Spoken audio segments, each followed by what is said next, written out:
hey, they're friends. I wasn't going to talk about this, but we're all friends, and I think you should know this information.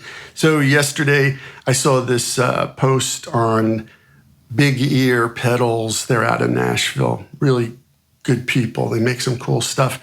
They posted a meme that was 2015 versus 2025. In 2015, had to have true bypass and super high-end components and high headroom, and then you would buy the pedal. And then now in 2025, makes my guitar sound like crap. Okay, cool. I'll pick. So anyway, the reason I bring that up is I think that pedal builders, and this is a reason why I never promote pedals, even though I own practically every dang thing on the market, and I try every new thing. I try to share that with you. I don't promote them because I'm not sure that everyone has our best interests at heart. To wit, if you remember, what was it, late last year, or maybe it was even a year ago now, I bought 2 clones of fairly well-known pedals. One was a Blues Breaker and the other one was a Dumble style. And one of the companies complained to YouTube. They knew who I was. I had some discourse with them before. I had bought a few of their pedals in the past and they knew I used them. But instead of like sending me an email or sending me a message on Instagram where they followed me, et cetera, they reported me to YouTube. Why? Because they said I was promoting counterfeit material. So YouTube issued a community strike. I appealed that community strike, and a year later, they're still reviewing the community strike. The significance is if I get another one, I'm gone for 2 weeks. I won't be able to post or interact with any of you all, and that's the end of it. There's no appeal. There's no nothing. So, this has been bugging me that they did this since last year. And, my friend Henry said, hey, this is crazy. Just, you know what? Most of these people are cool. Just write them a thoughtful, friendly letter, shoot it out via email and see what happens. And I thought about that for a couple of weeks and I was like, you know what? Henry's usually right. He's a reasonable fellow. So I'm going to do that.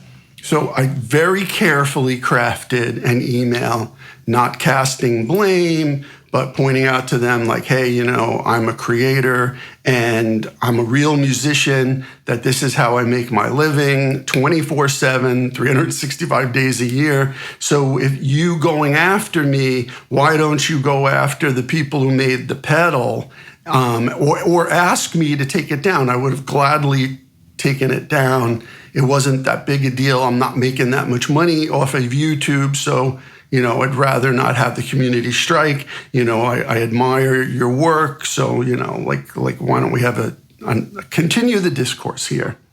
And instead, you know who I'm talking about here.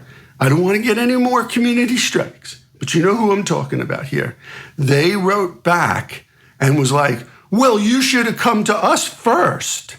And, what are you doing playing that stuff? And I mean, it just was completely off the rails, insane. They're not United States based. That's the only hint I'll give. But that even made it more unreasonable to me because I was like, wait a second, what? So they were very accusatory and pointing fingers and, yeah, we could have come to you. Maybe we should have, in retrospect, talked to you first. But, you should have told us. I should have told you that I bought a pedal like that you don't make. And the irony here is the pedal in question is their version of someone else's pedal from like 10 or 15 years ago, right? It's a Dumble pedal. Like you're all copying Howard Dumble, but the pedal that they copied, that they refined, was based on someone else's version of a Dumble amp. I don't know. It's so insane. And it was so off the rails that I was like, you know what?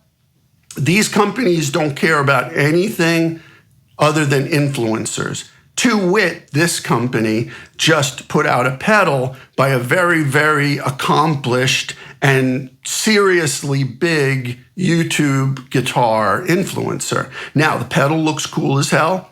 This particular influencer is one of the few people that I think knows what they're talking about, and so I have no problem with it. But it was clear from his response to me when I said to him, look, we're musicians. We're out here on the front line fighting every day. We're not influencers. We're like trying to make a living in this business, and you're not making it easy by your behavior.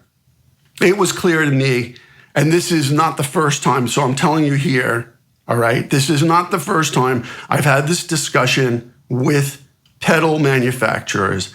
All they care about right now are influencers. They don't care about musicians anymore. And this guy at this pedal company that, got me the strike on YouTube, it was clear that he did not care. Like that I had bought his pedals, that I had used his pedals. All he cared about was sales, right? Like he just cared about like that by you doing what you did, you're hurting, like I'm hurting your sales by demoing a $50 cologne. Yeah, that's hurting your sales. I mean, it was so clear. I can't share with you the whole email because that would run into legal issues. But let me just say that nothing he said reassured me that they give a damn about real musicians.